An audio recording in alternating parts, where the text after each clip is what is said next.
السلام علیکم ورحمۃ اللہ وبرکاتہ۔ ربیع الاول کا مبارک اور بابرکت مہینہ چل رہا ہے۔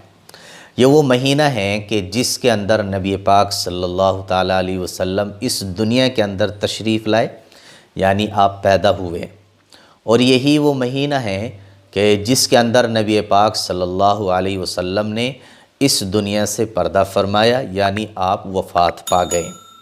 تو اس مہینے کی بڑی فضیلتیں ہیں، اس مہینے کی بڑی برکتیں ہیں۔ یہ بہت ہی خوبصورت مہینہ ہے، اور اس سے زیادہ خوبصورتی اس کی کیا ہو سکتی ہے کہ اسی مہینے کے اندر نبی پاک صلی اللہ تعالیٰ علیہ وسلم پیدا ہوئے اور اس دنیا کے اندر تشریف لائے۔ تو اس مہینے کے اندر ہمیں کیا کام کرنا چاہیے، آج اسی کے متعلق ہم گفتگو کریں گے۔ چند چیزیں ہیں کہ جن کو ہم پابندی سے کریں اور جن کو کرنے کا ہم عہد کریں، عزم کریں، ارادہ کریں، اور مسلسل ان کاموں کو کرنے کی کوشش میں لگے رہیں اور اپنے دل کے اندر مضبوطی کے ساتھ میں یہ چیزیں ٹھان لیں۔ اس لیے کہ یاد ذہن نشی کریں یہ بات کہ کبھی کبھی ایسا وقت آتا ہے کہ اللہ تعالیٰ اپنے بندے کی دعا کو بھی قبول کرتا ہے اور اپنے بندے کے اعمال کو بھی قبول کر لیتا ہے۔ کچھ ایسی گھڑیاں ہوتی ہیں کہ جس میں آدمی اپنے آپ کو سنبھال سکتا ہے، اپنے آپ کو راہ راست پر لا سکتا ہے۔ کچھ وقت ایسے ہوتے ہیں کہ جس میں آدمی اپنے آپ کو بہتر سے بہتر کر سکتا ہے۔ ربیع الاول کا مہینہ بھی ایسا ہی مہینہ ہے جس مہینے میں اللہ کے رسول صلی اللہ علیہ وسلم پیدا ہوئے۔ تو حضور صلی اللہ علیہ وسلم سے کون پیار نہیں کرتا، کون محبت نہیں کرتا؟ ہر مسلمان کے دل میں اللہ کے رسول کی محبت ہے، اور اپنی جان سے بھی زیادہ محبت ہے، اپنے بچوں اور مال دولت سے بھی زیادہ محبت ہے۔ تو اس لیے ہم کو چاہیے کہ اس مہینے میں کچھ کام ہم لازمی کریں۔ ایک تو یہ کہ آپ پابندی کے ساتھ میں نماز ادا کریں، پابندی کے ساتھ میں۔ اگر آپ نماز نہیں پڑھتے تھے تو اب سے ہی شروع کر دیں، اور مستقل مزاج بنائیں کہ مجھے اب پوری زندگی نماز نہیں چھوڑنی ہے۔ میں محمد رسول اللہ صلی اللہ علیہ وسلم کا امتی ہوں، میرے نبی صلی اللہ علیہ وسلم اس مبارک مہینے میں پیدا ہوئے ہیں، اور آپ عہد کریں کہ میں اللہ سے عہد کرتا ہوں کہ آج سے ہی میں اپنی نمازیں شروع کرتا ہوں اور ایک بھی ٹائم کی نماز نہیں چھوڑوں گا۔ نماز بہت بڑا عمل ہے۔ قیامت کے دن جو سب سے پہلے اعمال میں سے اگر کسی چیز کی پوچھ ہوگی ایمان کے بعد میں، تو وہ انسان کی نماز ہے، وہ بندے کی نماز ہے۔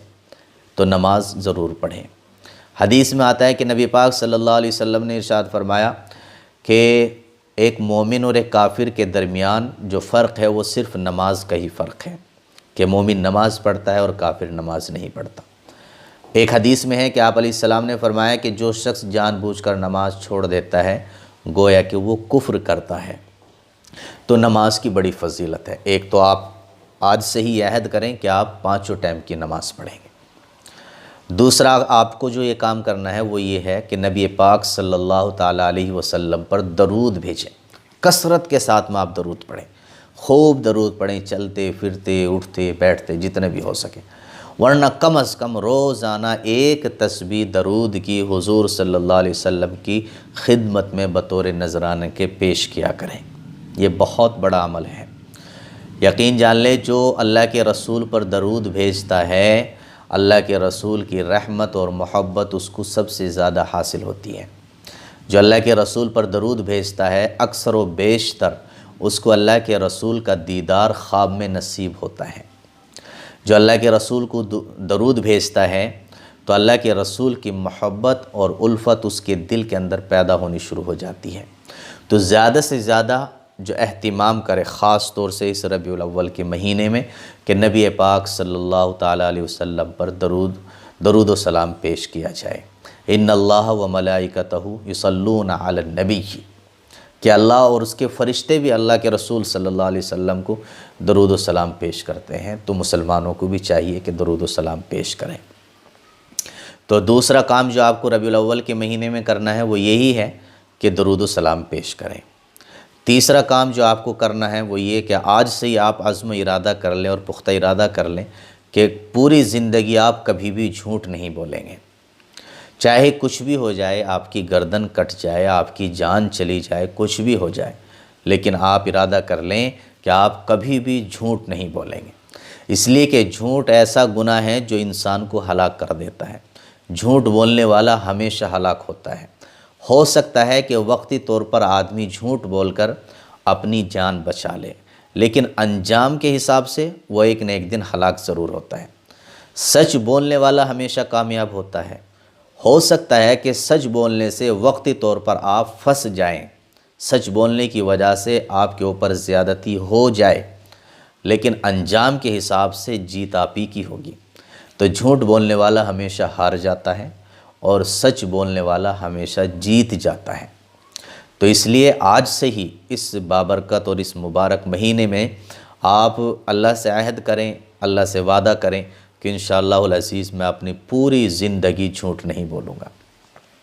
اسی طریقے سے اس مہینے کے اندر جو آپ کو عزم و ارادہ کرنا ہے وہ یہ ہے کہ آپ کسی سے بھی، یعنی کہ اپنے کسی بھی رشتہ دار سے، وہ گاؤں کا ہو، پڑوس کا ہو یا کسی دوسرے گاؤں کا ہو، آپ اس سے اپنی رشتہ داری کو نہیں توڑیں گے۔